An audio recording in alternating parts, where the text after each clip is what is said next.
I forgot to unmute myself. It's just a recurring thing that never seems to end. Oh my gosh. And I'm a little low energy, so I hope you'll forgive me, okay, Mal? Oh, it's all good. Okay. Yeah. Any questions before we begin?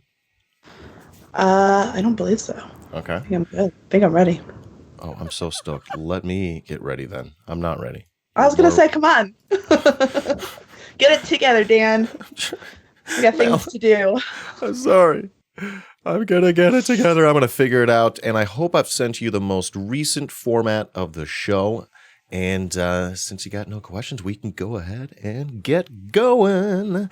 Awesome. Well, hello, Mal Burns. They, them. Thank you for being with us today, Mal. Love your face. How are you doing? What's up? Thank you so much for having me. Yeah. Stoked to be talking with you again. I Yeah. am Oh, doing the best I can under the weight of everything. Yeah. So that's got to stand for something, right? Yeah. Good job, honestly. How are you? How have you been? Me? Oh, it's it feels awful saying this. It's a beautiful day in the neighborhood. You know, I'm a big fan of Mr. Rogers, but God bless him. some days are just not exactly beautiful. You know, you can't win them all. And what I'm actually doing right now is turning off all of my channel rewards because I don't want people punching me in the face while I'm streaming. That would be rude. And I just can't trust my viewers to not do anything like that. Turning off sound effects as well. And then I'm so sorry, I'm unprepared. They're sort of in timeout, and they know that they're bad, so it's fine. Okay, so Mal, I've invited you here in the spirit of building leftist unity, strength, and power. And, I'm really excited to be with you because I know, number one, that you know where that comes from, and you understand the lineage, and that's very exciting. And so in that spirit, thank you for being willing to jump on the channel with me and to sort of allow us to get to know you a little bit.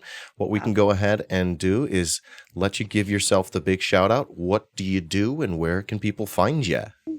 Wow. Well, hi, my name is Mal. I am a socialist and specifically a PIC abolitionist organizer. So a lot of the work that I do is within the Defund CPD campaign and just general trying to grow more abolitionist in the city of Chicago. I've found a nice little niche Twitter following because of this. So if you're interested in learning more about abolition or just love reading takes of people dunking on Lori Lightfoot, you should follow me on Twitter at local sad ghoul, all one word. But yeah, that's kind of me. Yeah. Well, that's wonderful. What do you think about her hat game these days? Is it getting any better, worse? I really miss that lime green cowboy hat, honestly. She kind of won me over for a second with that. The fedora's not so much. I think someone said that she looks like she's cosplaying Al Capone or something. I'm like, that's pretty accurate, yeah. Oh my gosh, Mal. All right. So, yeah. What else do you do? I know you're active in DSA, and I want you to sort of take this angle, realizing that I went to my first general chapter meeting for the DSA. It was very exciting and oh my scary. God, that 4.5 hour meeting. What an introduction. It was off the charts. I didn't see it coming, and I was very unprepared. I wanted to be more valuable and be able to vote and know what I was voting on, and I felt like shit. And I don't know. I'm hoping to be able to get more involved in the organization, and I know that you do a lot of work, hands-on work. Do you want to go ahead and talk more about that? Sure. Yeah. So I am still within my first year of DSA in the Chicago branch, obviously. But in that short amount of time, I've been really lucky to have been working with the comrades that I do. So a little bit about the chapter specific work that I do. I'm one of the co-chairs for the Red Rabbits, which is our safety and security like marshaling team. So we're really focused on keeping direct action as safe and cohesive as they can be, as well as thinking practically about online InfoSec. And we also have like a protest logistics team, so we can try to strategize how Chicago DSA shows up to actions, whether we're endorsing them or putting them on, with the best kind of like presence, and again with that like safety capacity in mind. And then, like I mentioned in my intro, I am working with the Defund CPD campaign and CDSA. I'm actually the lead for the field and outreach team. So a lot of what we do is all about mobilizing within our communities, connecting with mutual aid groups, spreading the good word of abolition. Well, you said defund. You said defund. So I was going to say y'all are a bunch of cucks. Yeah, right. I know.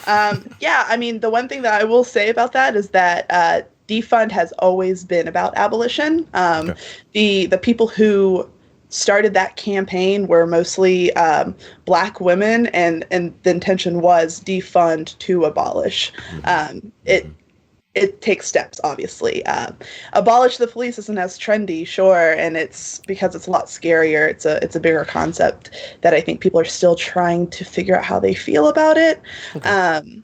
But our defund campaign, at least within Chicago DSA, is defund to abolish. Hey. All right. Well, I guess I'm the cuck. I guess so. Maybe you should come to a meeting and you can see what it's actually all about. We actually, one of the things that we're doing as a campaign is we have a book club going. It's every 2 weeks on Sunday, and we're reading Mariam Kaba's We Do This Till We Free Us, which is a book all about abolitionist organizing. So that is like a centerfold of like what we do. It's about building community and learning from one another and really figuring out like how do we win an abolitionist world. Yeah. Wonderful, Mal, and you're already showing us why we have you on today. You're just such a super valuable person. I'm honored to be with you. A valuable person in the community, obviously, and you're just a year in DSA, and I think you're showing super valuable to DSA. I love being in an organization with you, and I need to figure out how to get involved. And I love how you straight up called me out. Go to a meeting, Dan. All right. Don't get too friendly with me, Mal. Watch out. No. So now that we've talked a little bit about what you're up to, we've talked about some of your projects. Do we leave anything else out that you wanted to mention in terms of what you're up to and what's taking up your time?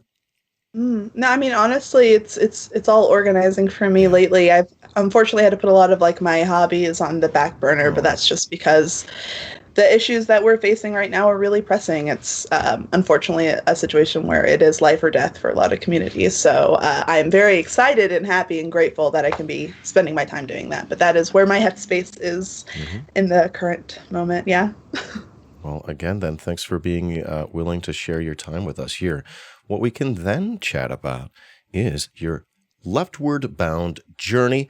A little discussion here about your pathway to leftism. You don't have to define your ideology or politics. You're welcome and encouraged to if you like. But how about we just go ahead and start there? How did you get to, at the very least, the show? How did you get here? Sure, yeah. Thank you for saying I don't have to define my ideology, because I think all that shit's kind of lame. No offense to all my like Marxist, Leninist, Maoist, whatever. Yeah. But anyway, yeah, it's more about the principle behind it. So I came from a really like apolitical family. We just didn't talk about politics. My parents didn't vote. It was nothing like that. So I kind of had to figure that out for myself. But I grew up in very kind of a small town in Tennessee and went to public school. So my radicalization unfortunately didn't come until a lot later in my life than I wished it would have. I would say 2014, that was the year of both Michael Brown and Eric Garner unfortunately being murdered by the police. That was kind of like my wake-up call of like, it sucks to just stand by while this happens. And, you know, and I didn't identify as a socialist or an abolitionist then, but I just like, there was this something in me that was like, I couldn't just sit on my hands anymore. So I slowly kind of started getting involved, slowly started doing my own research. I'm sure everyone says this, but if it wasn't for Bernie's campaign, I don't know how much slower that process would have been. But luckily, he was a political figure that really did radicalize me, probably even further than he wanted people to be radicalized. But here I am. But yeah, so I started doing like more formal organizing 2015, 2016, and just some small like me and some friends putting together like mutual aid efforts or like raising money for, you know, our local domestic violence program. So more projects like that. Then it was when I moved to Chicago, and I moved to Chicago because I really fell in love with it, because it was a movement city. I loved watching it when things would erupt, when there was direct actions, just the community and the way that people took the streets, and knowing its history and the labor movement. That's really what brought me here. So I moved here in like 2018. I kind of took my time with things to figure everything out. And yeah, it was after the uprisings of last summer that I was like, I need to organize. Like, me like learning and me figuring out my own path and me getting involved in these little ways just again wasn't feeling like enough. So yeah, I sought out an organization. I joined Chicago DSA. Through joining Chicago DSA, I met all of these leftist figures on Twitter because we're all so funny and hot and we gravitate towards each other. And that's why I'm sitting before you today, Dan. Yeah, well, perfect. You've drawn a really good pathway. I think so, yeah. Wonderful. Cool. And that also lets us know sort of how you know us, Frenda Kenzo, that connection there as well. Okay. So let's, if we can, dig in a little bit more. Maybe there's a little bit more to go over. Sure. I was wondering, were there any other aspects? You mentioned Michael Brown and Deontay Wright. I'm so sorry. So that was Michael Brown and Eric Garner in 2014. Garner. But thank you. Deontay Wright, also incredibly relevant and tragic. Yeah. So sorry. So we've mentioned a couple things that you'd point to along the way. I wonder, are there any other aspects of, I don't know, politics, leftist theory or thinking, anything else in history, your personal experiences or others? Yeah. Anything else that helped, to pull your mind or your heart more to the left? Sure. Yeah, I mean, I think I was probably radicalized a lot sooner than I'm really giving myself credit for, because I was someone who grew up pretty impoverished for the most part. I had 7 siblings. I had, unfortunately, siblings of mine in and out of the incarceration system, in and out of rehabilitation systems.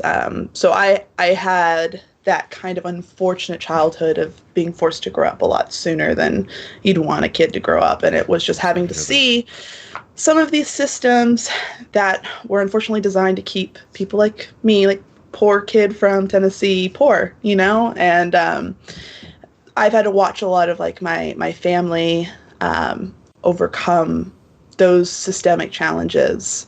So that was obviously like very eye-opening for what it is. And we had a lot of family or a lot of friends from like a lot of different backgrounds, and watching them go through the same things, but because of the color of their skin or, you know, whatever it might be. And then, yeah, so as I got older and as I'm starting to like explore things about myself and realizing that like I'm a queer person and I don't identify as being cis, like these are things in my own self-discovery that gave me so much peace of mind and gave me like my sense of identity, but then watching how those have also been villainized, especially lately. And this has been something that's been going on for the last few years, but like the ban on like trans kids using bathrooms and playing sports and doing normal things that every kid should just be allowed to do. Especially most recently with Florida passing that bill that not only can you be banned from these things, but you can also be subjected to like genital searches. Is just watching. It's just so funny because the conservative mindset is definitely like, oh, everything's becoming so soft and liberal, but it's really kind of not.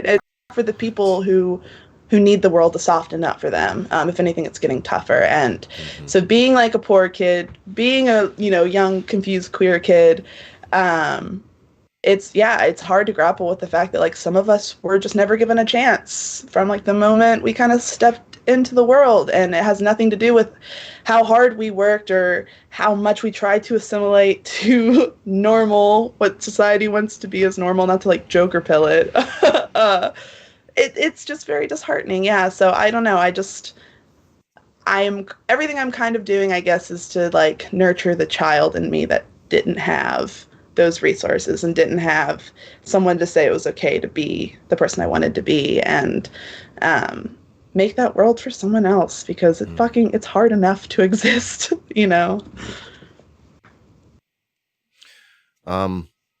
That's really good stuff. And that leads really nicely, Mal. And if we leave anything else out along the way, feel free to help us circle back if we need. Okay.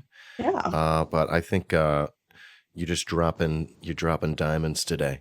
Thank you. You're fucking fabulous, by the way. Love your face. And what we can do is sort of segue nicely into the next portion of our chat.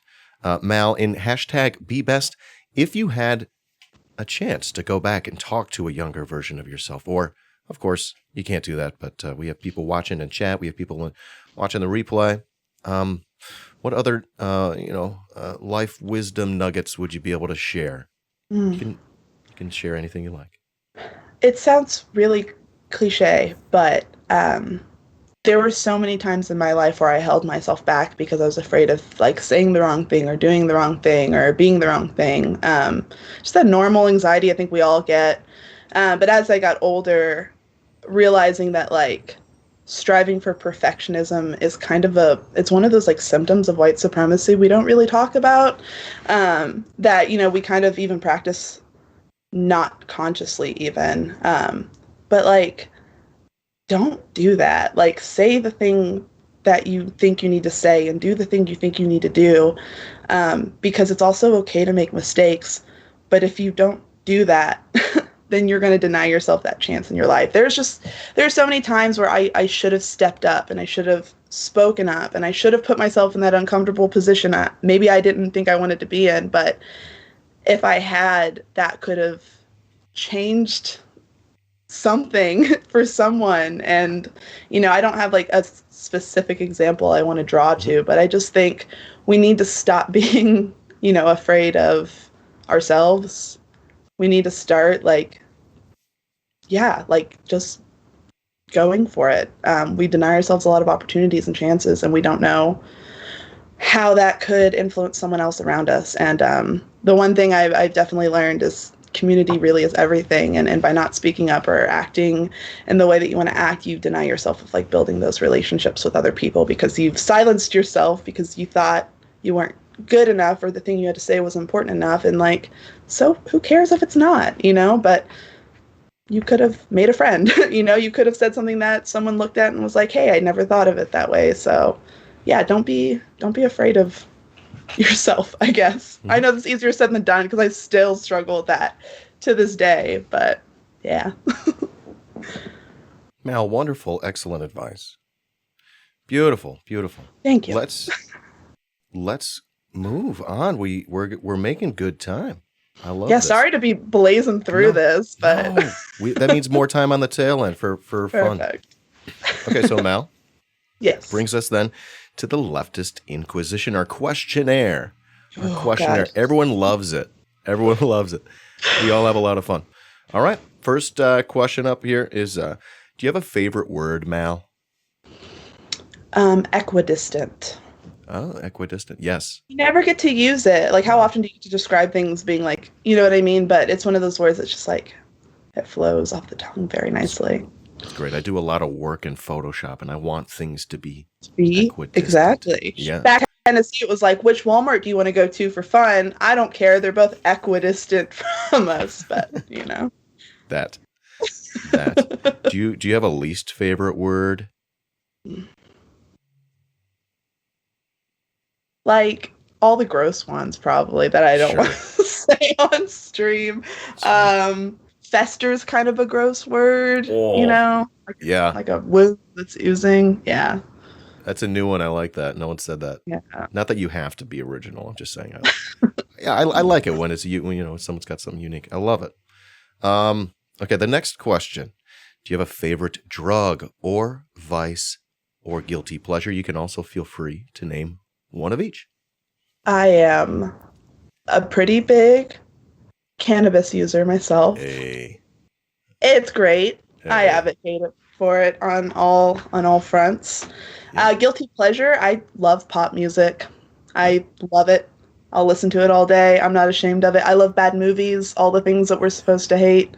I love it. All media is good media. I don't care how cheesy or overdone it is. I think you're figuring things out, Mal. Got a lot to share with us people down here with the small brains. Yeah, no, that's good. Yeah, I'm like that too. Like I don't hate on people. Like music, like any music you want, like whatever you like. I don't give a fuck, dude. My dad is this like big burly. He's like 6'4", big beard, just like hunk of a man. But if you ask him what his favorite live show ever was, he'll say Taylor Swift, like hands down. So he was the perfect example to me as a child of just like, yeah, you can be whatever the fuck you want and listen to the softest shit in the world. Like, listen to what you like. It doesn't have to fucking, like, you don't have to wear the music you like, Awesome. Yeah, I like it. I like what you want. Don't hold yourself back. Right? Next. Exactly. So we're going to talk about sound, a sound or a noise. Is there one that you love? I love, the one that always comes to mind is when someone is playing guitar and you can hear the sound it makes when their finger kind of sticks to the string as they're like sliding it up and down, that just like little like metallic soft sound. I don't know, it's something about whenever I listen to like especially acoustic music, when I can just hear that little like sticky sound, it's just gives me the like ASMR good feel, even though I don't really fuck with ASMR, but just that little like, oh, that sounds nice. Hell yeah. It's probably weird. Specific answer. No one said that before. It's so funny because I do play a little guitar and you sort of don't want that sound. It's like an extra sound, that you sort of try to avoid. But it is sort of cool because it's like in rhythm and it's got a certain exactly. Yeah. Okay. Love it. I'm like trained to hate that sound. That is so fascinating. Know that there's people like me who it gives this little bit of serotonin to when I hear it. I'm going to lean into it. Yeah. Immediately, scrap. All right. Sound or noise that you hate? Sirens, specifically cop car sirens, because it just like, it gives me that, impending doom feeling every time. And also just like being someone who's usually afraid of any kind of cop interaction, the second I hear it, my whole body just like, ugh. Yeah, right. So many sirens in the city. Oh, yeah. There's so many people. How about then the next question? It's about reincarnation. Yeah. So if you could come back as a plant or a non-human animal, what would it be, Mel? I think a house cat is too simple, but I mean, they truly do have the best lives possible. They get to sleep 18 hours a day, and it's not even out of boredom. It's like, that's just how much sleep I need, and I think that's wonderful. But I don't know. I would love to come back as some sort of big billowing tree that can offer shade to someone and just vibe every day and watch the world move around me and just be this little piece of, forever, I guess. Yeah. That's a good one, Mal. A big old tree. Any kind of tree, just a big shady ass tree. Like a big willow tree, And they make those great whistling sounds too when the wind goes through them, and they're so dreamy to sit under and just look up at. And I think someone would appreciate me as a willow tree. Oh, I believe that's a great that's a wonderful answer. Super chill as fuck. You look at a tree. It's like, what does the tree know, right? Right? The tree's like, got how wisdom. much have you seen? Exactly. You've had to see decades worth of just life coming through here. I wonder that all the time, actually. Yeah, they know things. They've seen so much. Exactly. The trees know. Mm-hmm. How about All right, this is the God question. If you find out that heaven and God are real at the end of your life, what would you like to hear God say to you? Oh God, that is like Yeah, it's crazy. I could take this in so many different directions of Yeah. like, how many blunts did I smoke? Haha. Or like, was I a good person? Like, did I do good? I don't know. Like, it would be this very overwhelming. Um, I don't know. It's probably very selfish, but yeah, I would want to know like, was I doing the thing I was put here to do, and did I do a good job of it? Hmm. Nice. Nice. How about then an influential leftist? Be them dead or alive. Define leftist any way you like as well. Anyone you would love to be able to meet and chat? Mm.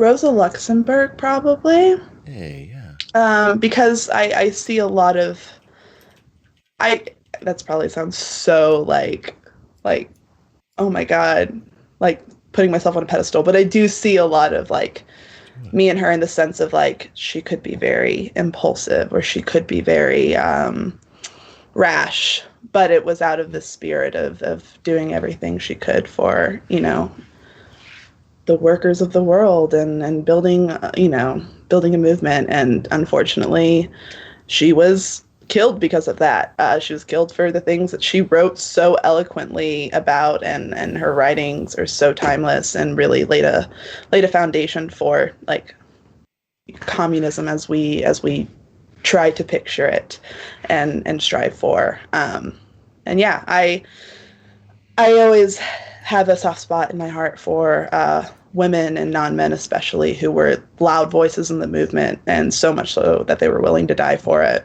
Just think that there's something so powerful about that.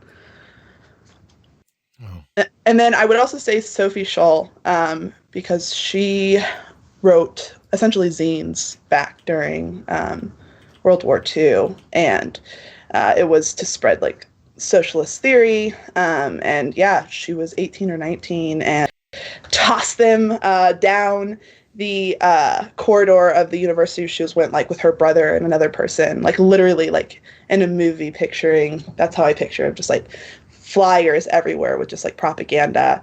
And yeah, because of that, she was captured and once again murdered for it. But that's so badass that she was so dedicated to like giving the people the political education they need to become radicalized that she said, fuck it. Like, that's fucking awesome. Awesome. Wonderful answers there. I was wondering, there should be like a Sophie Scholl movie. It sounds pretty movie-like. There And absolutely amazing. is. Yeah. My hobby is filmmaking. Hey. That's I would love to be a famous writer director one day in my you know, progressive side of my life, I guess. And I would love to do a movie about Sophie Scholl. She is just such a figure, such a short life, snuffed out too soon. But what an impeccable like story that is to tell. Okay. What do you think they would say about either, what you've told me today and maybe more about your life if you had the chance to share, or what do you think either or both would say about the current state of the world, or what would you like them to be able to say about you? I feel like they would probably be really disappointed that we're still so far from a fair and free world, an equitable world. I know I would be to see how far like capitalism has won, and like how far imperialism and capitalism are like so deeply intertwined that we're at this stage where we've been given so many of these like, you know, it's that Jeanette Taylor quote of like, don't give me crumbs and tell me it's cake. That's what's happening to us, where we're being told like, no, you have equal rights because you have this very small inconsequential thing, but behind the scenes actually going against the state as we know it. is pretty nearly impossible. And that's why we see the way direct action gets shut down, and the way we see like now journalists are being beaten and arrested, like all these things that are supposed to be protected are not. But it's like, it's okay because the media says Black Lives Matter, and, JC Penney, made their profile picture black square. So like, we are super progressive now, but we're really not. And if anything, we're kind of in this false safety net. And yeah, I think that if I was one of those people who saw the writing on the wall and dedicated my life to writing about it and spreading that, and then just seeing that like they're winning, I don't know, I'd be really bummed. I have to remember that like it's the Mariam Kaba quote of like, hope is a discipline. I have to remember that like we have to practice believing in a better world every single day. Like it has to be something we remind ourselves, because we can absolutely get sunk into the just like depravity of like, God, we have so much work to do, but that's okay. We just have to keep it going. Well, thank you for sharing these wonderful thoughts so far. We've, I don't know. I feel like I owe you. Sometimes people like come in and they're like, they're so based. I'm like, do I owe you money? God, no. And I hope I don't come off like I'm rambling, but no. I've been in a mood, especially with Chicago politics have been a whirlwind. So I'm excited and very grateful to have an outlet to kind of mouth vomit all my words about how angry I am. Hold on, can you please jog my memory? Did we do What's Grinding Your Gears? No, I don't think we did. Well, actually, that'd be perfect. Actually, we could sort of pause then. Hold on, let me get through. Yeah, we'll tack it on the end. Okay. Yeah. All right, that makes most sense there. I think there's just a few questions left in the Inquisition. Oh, right. Including everything you mentioned in there. What else do you think you would ask them about? And if we've already mentioned it, we can pass. Yeah.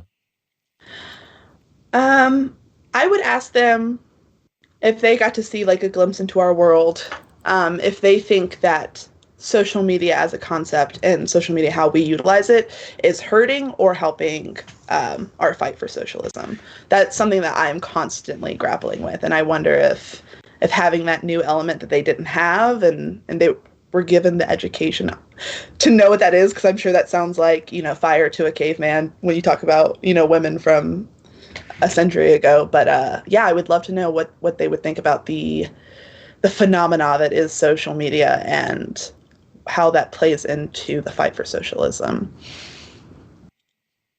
It would be fascinating, right? Right?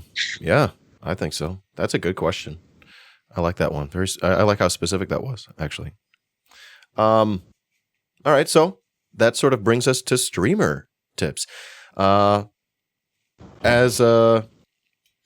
As you, I don't know, what tips do you have for streamers? What do you think? What should they be doing or not doing or whatever? So what got me into streaming in the first place was Hasanabi. Yeah, he's good. I know, and it's like a little dreamy, like. Yeah. So yeah, I'm trying to think of like, what does he do so right that makes me watch him? And I honestly think it's just because he's so like, number one, he streams every day, all day, so it's hard like not to catch him on. But he also is like really, he covers all the news and he covers all the topics, and I like that he doesn't try and come at it from a unbiased perspective. I think people need to be strong in your convictions, even if it's not like what I believe in personally, like whatever it is that you believe. And if that is the content of your stream, don't half-ass it, be fully that thing, because that's how you will get like a dedicated fan base that, will be the ones who show up for you every day. I mean, you and Kenzo, I think, are really good about that too. Being very specific about what you want to talk about, and doing so is way more interesting to me than someone like, here's the facts. You can decide how you feel. I don't know. I don't really care about that kind of content. Wonderful. Good tips right there. I think a lot of people are going to learn something from what you've shared with us today. There's a lot of good stuff in there. And now I like to consider these, and we're going to go ahead and again dig into the what's grinding your gears, and we'll let you ask me questions as well. How about how about we do that? How about we have your questions? Any questions that you have for me? I don't want it to be entirely one-sided. It's not my intention that it is entirely one-sided. So this is an opportunity if you have anything on your mind. Plus, if there's anything in chat, you could feel free to answer that or ignore anything you don't want to answer. I'm not paying attention to those dorks. Okay. Just kidding. I love y'all. Thank you so much for listening to me. I'm so sorry. Y'all are great. I'm just like, I'm a one-track mind. Love it. So Dan, what got you? What was your radicalization journey? Why are you here today? Mm-hmm. So dedicated to wanting to unite the left, as you say. Yeah. Okay. Well, how do I say this? I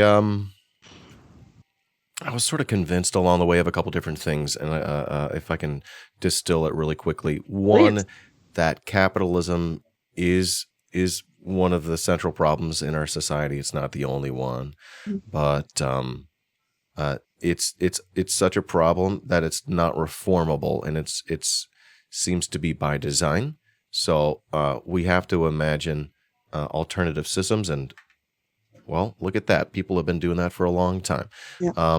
And not just imagining it, but actually we've done it in the past. We've achieved things like stateless, moneyless societies, and we can do it again. So it's silly to not imagine that anything exists outside of this, this paradigm of Democrat and Republican. There's more to it, and eventually I'd watched, I don't know, a decade of different media sort of pulling me left, but not quite delivering me to socialism, not quite delivering me to communism.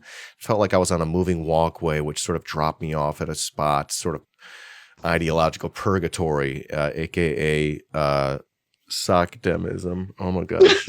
But I didn't know the difference between SocDem and DemSoc. I didn't realize that SocDems are still capitalists. They just think that there's big enough band-aids that we can invent to fix the problems of capitalism. But it doesn't seem to be that that's the case. It seems as though, in fact, I'm convinced that you can't. It's just the problems are baked in. And then, Bernie lost twice in a row. It was pretty clear that he had the support, but was sort of fucked over by bigger forces at play. Forces beyond regular people, and it's just you realize that the Electoral College is wildly and undemocratic. You realize that the Senate is wildly undemocratic. You convince yourself of a couple of things, like you can't reform the police. It was sort of coming to terms that I had to deal with, and that's why I appreciate a lot of people who were so forceful about their rhetoric around defunding and abolishing the police, and these are things that eventually convinced me, and I looked into what Marx said. I looked into Mao, and I'm like, holy shit, I guess I'm a Marxist. Here we are. Yeah. No, I appreciate you saying that. And it's something that obviously we're talking about is these are such big things, and it's like the roses and the thorns, like the thorns of learning, the things that are hard, the things that kind of hurt us as we learn. And yeah, I mean, coming to terms with the police can't be reformed, that's kind of a myth, was hard for me too, because it's scary when you're young and you don't understand, and you're white and you don't understand it's systemic play in people's lives. So yeah, you think about oh, that means everyone's going to be attacked and robbed, and it's going to be the purge. But when you actually start talking about it with other abolitionists, and they can envision a world and talk you through it, and it makes so much sense. So I feel like we were kind of thrusted upon the media that was left, but not quite left enough. And you really have to seek, and it's unfortunate, but you really do have to seek that extra step past just the basics of what Democrats believe. But yeah. So I guess my other question for you would be, what kind of organizing do you do, if you do any organizing, or if not, what kind of organizing would you like to get involved in? I think what you're seeing here is the extent of my organizing, if you Sure. can call it that. I'm I'm trying to present an alternative to a lot of forms of streaming that we see. Not that I'm inventing anything, but like I'm following through, and I'm also doing the work, and I'm trying to make a show that sort of demonstrates what you can do with a platform like this. And one of the things you can do with a platform like this, I just think that a lot of what I see is just toxic and divisive and is driving a wedge in the left. And a lot of those folks are benefiting from it financially, and I can't see myself doing that now that I've seen that as a problem. And I've talked about it on my stream. Like I couldn't like do that grift at this point. Not that it's necessarily a grift, but it would be for me because I know what it is. Okay, feel free. No, and again, something else that I'm like really glad you vocalized, because coming from like, I'm not a personality. I'm not I don't do what you do. So I do see the other side of like the organizing world that is very like anti-streamers, anti-podcasters, whatever you might have. But I do think it's because the people who dominate these platforms are really awful, toxic people, and also like pretty fucking like moderate and people I would never consider socialists. Like, they might build their brand on socialism, but the way they talk, the things they promote, their like advocacy for electoralism above all else, and the way they don't get involved beyond that. I mean, it creates this, I mean, I get why people hate, streamers on the left. And it's because I have seen how they take advantage of these systems, and it sucks. Obviously, we can go on and on about it, but I remember a few months ago when it was the runoff elections in Georgia, where there's that whole thing with Destiny trying to like recruit DSA to come do some like canvassing with him. And anyway, that was also funny. I cheered when he got banned from Twitter again because he's terrible. But all that's to say is, like, I love what you're doing.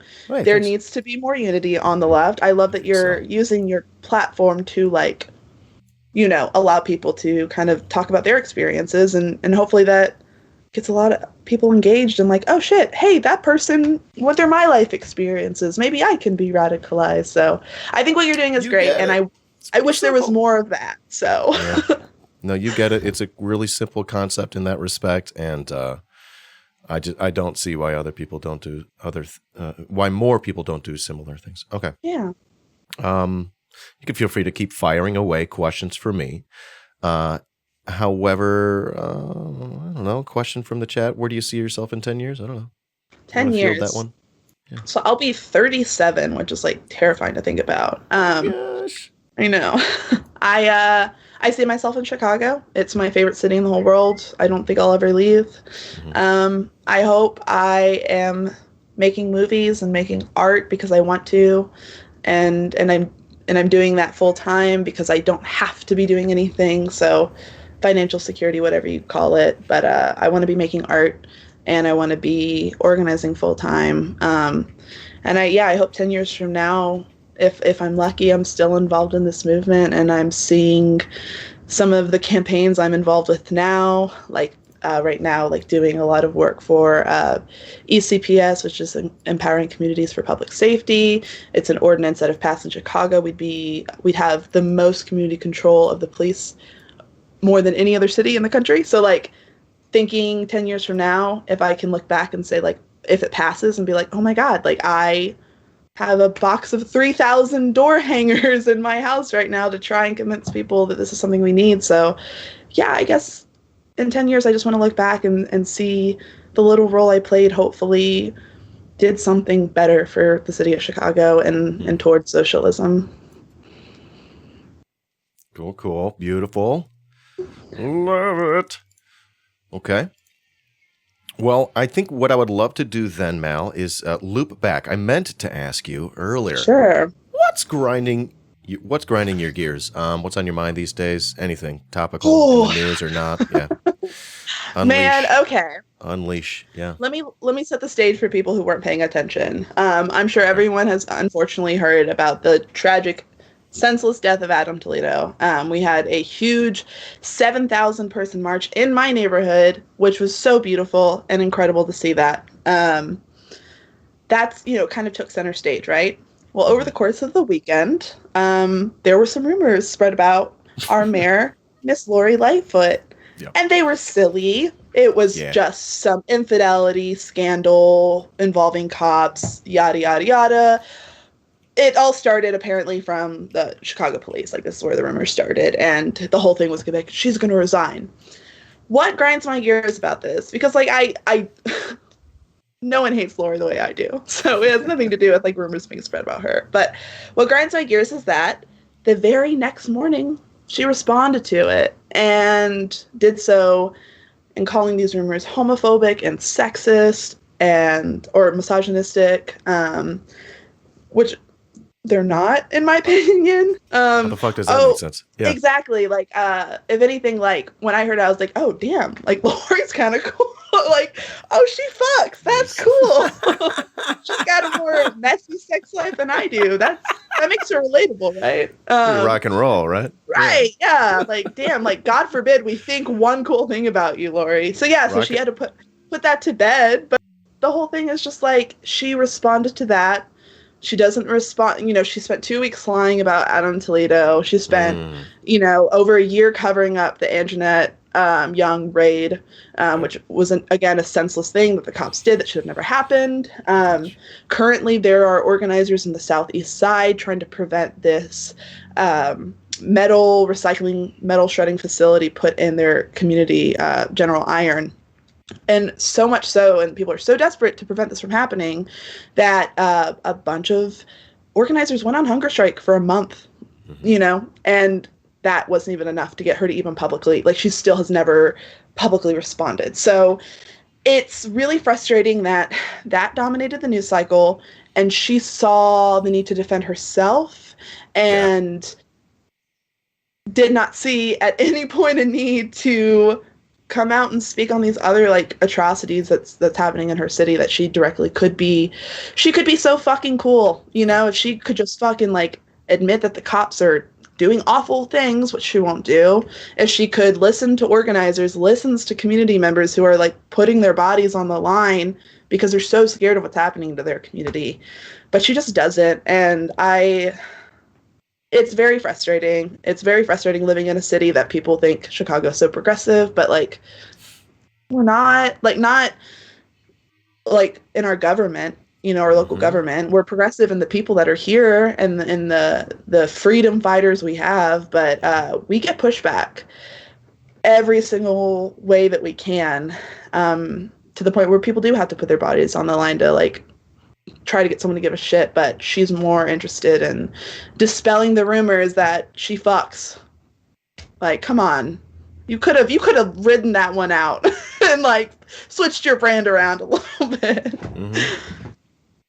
But yeah, it was mostly just disappointing that so many people were calling for her resignation over this, or, like, saying this was going to be the thing that would make her resign. But it's like, but what about all these other things that you have done that have led to, like, the deaths, the trauma, the homelessness, like, of your direct actions? Just wish people's priorities were a little straighter. Dude. And, it came from the cops, so it just immediately makes it less likely to be true. Sort of ironic there. Right? Yeah. And then the sad thing is it's probably not true, so that makes her even less cool. Exactly. Yeah. Dude. Totally uncool. It was a fun day on Twitter, though. It was really hilarious. Out. And and I was like, I hope everyone realized, like, if it comes from a cop, it's not true. They were the ones who spread that whole rumor about her, like, moving to the burbs, and everyone believed it up and down. Wow. Yeah. She's terrible, though. I mean, I know it's easy to dunk on Lori. She's, like, really bad at her job, but I do want us to remember she's also a bad person. Exactly. It's not just what she does at her job. She's notoriously just a bad person. So yeah, she's a cop too. Yeah, when you say ACAB, it includes Lori.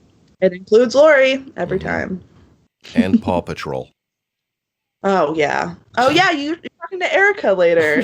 She's the one who made that whole meme. I didn't know that. Okay. Yeah, she literally, it's because of her that the whole meme, like, ACAB includes Paw Patrol. Yeah, talk to her about that later. Gosh, she's great. Meme queen. So yeah, absolutely. same thing's grinding my gears these days. Yeah. Mel, it's just sort of that's what's going on here.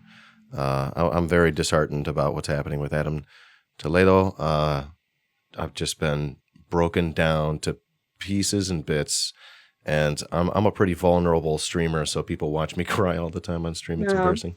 No, it's good. People need to feel comfortable expressing our emotion because, you know, it's just so tragic. And you asked me earlier, what radicalized me, what pulled me left, what made me realize I was a leftist. And Chicago's one of those things, like you were touching on. It's a city, quote unquote, run by Democrats. You can't really win if you're not you put a Democrat. So maybe some of them aren't really, but still, like, it's a city run by neoliberalism. You cannot argue with that. Like, up and down, that is the case.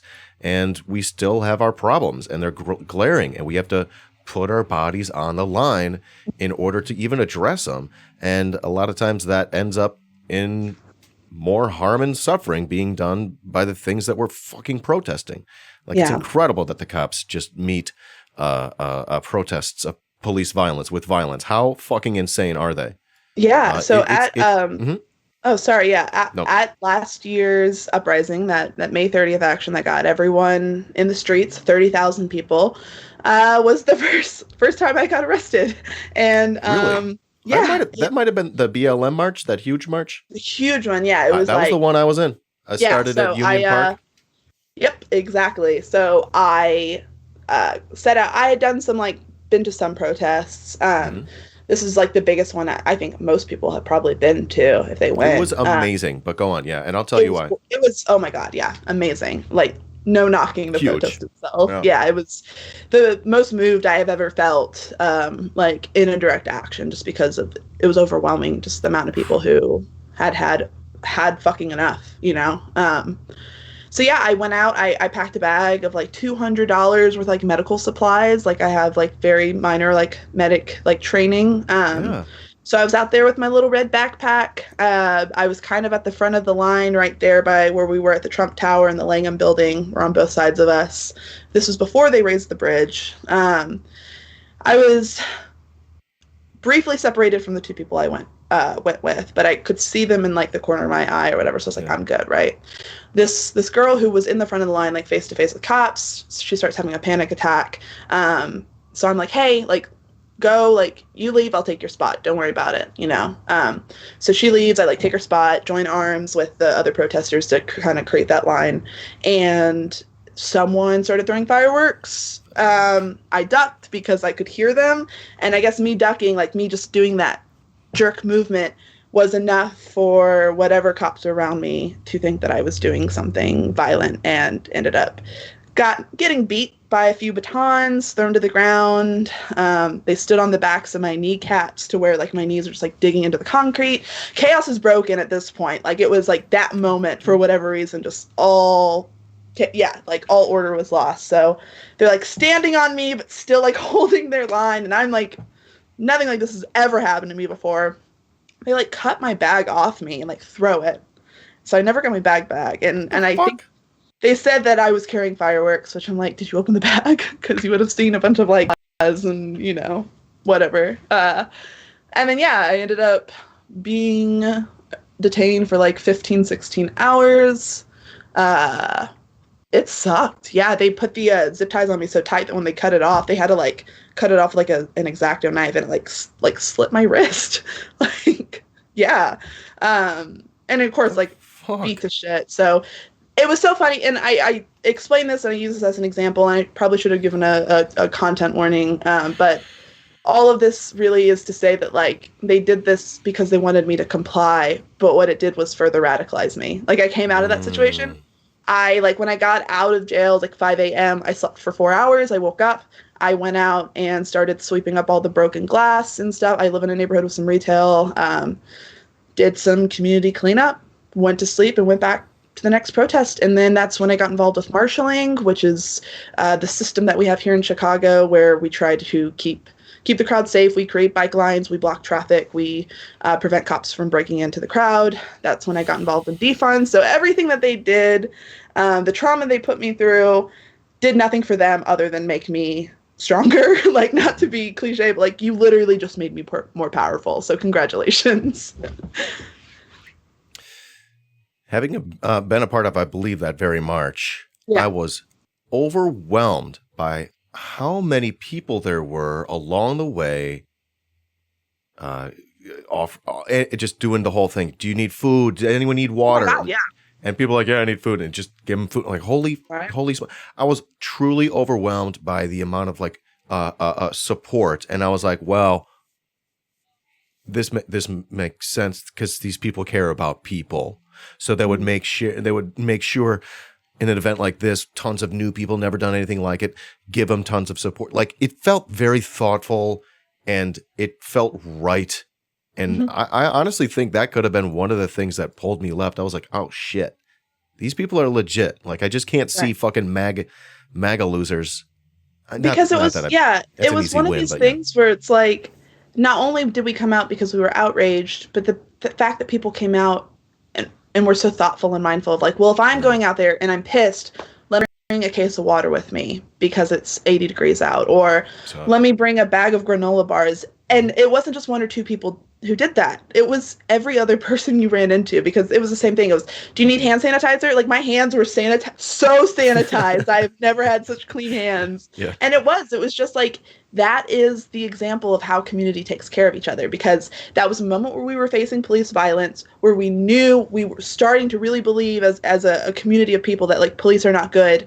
So we showed up not only to oppose that, but showed up to like look out for each other at the same time. It wasn't just like, we're pissed, let's burn shit down, let's break it down. Like, that wasn't it. We came out and like there were medics and there were people with food, and like I remember someone had like, they like made chili, so they're handing out like hot meals to people, just like overwhelming thoughtfulness that, again, you wouldn't have seen that at the insurrection. Like, where were the people carrying around water bottles for those guys, but it wasn't about that. It wasn't about community. It was truly, it was inspiring. I was truly overwhelmed, and I was like, oh shit, I could easily see myself going out to another march. It was almost like encouraging, like, hey, come on back next time. We'll have ourselves a good time. We'll make sure you're taken care of. Did you go to the Action on Friday for Adam Toledo? I feel like I don't say that to put you on the spot. No, I'm so sorry.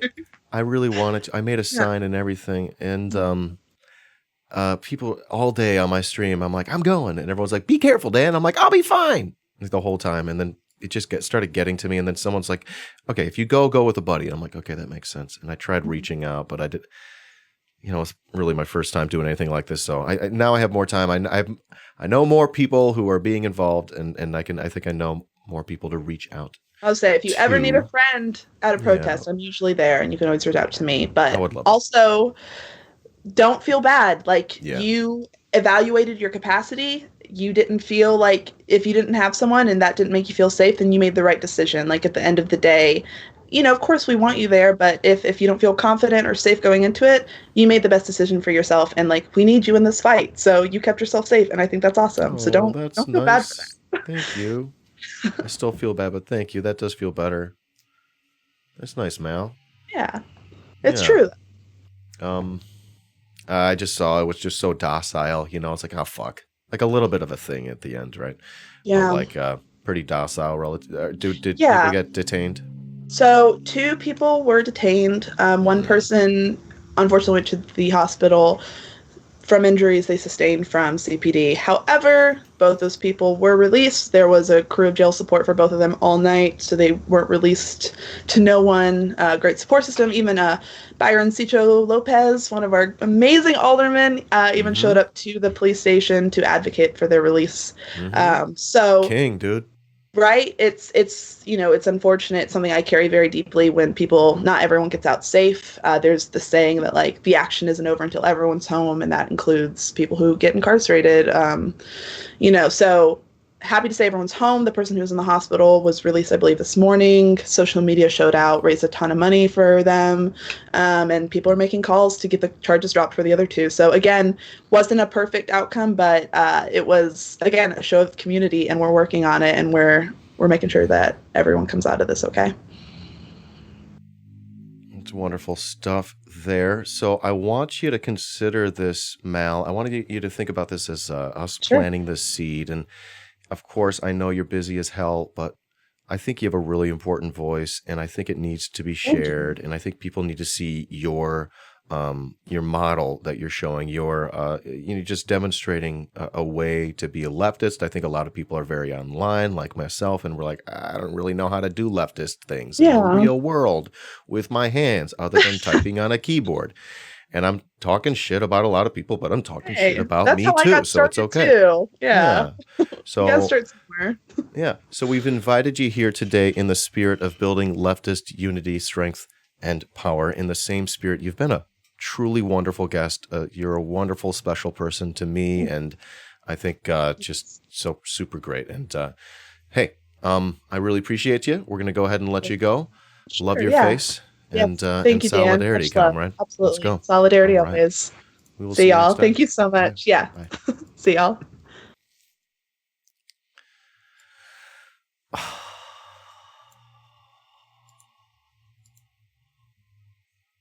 That was Mal. Hey, YouTube. You're watching a clip from my Twitch channel, twitch.tv/iDanSimpson, where you can follow for free and subscribe for only $5 a month. Thanks for watching.